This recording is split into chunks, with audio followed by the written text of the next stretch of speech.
Ток по рукам, телефон на все голоса говорит: пора, пора.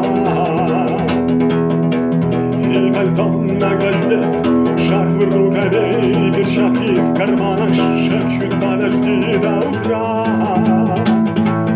до утра. Но странный стук зовет в дорогу. Может, сердце, может, стук в дверь. И когда я вернусь на пороге, я скажу одно лишь слово: нет.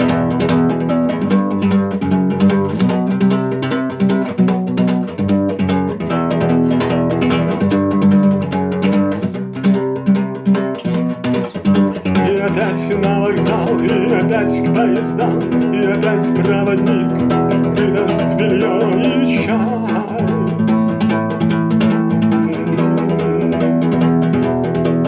И опять не усну, и опять сквозь грохот колес мне послышится слово: прощай.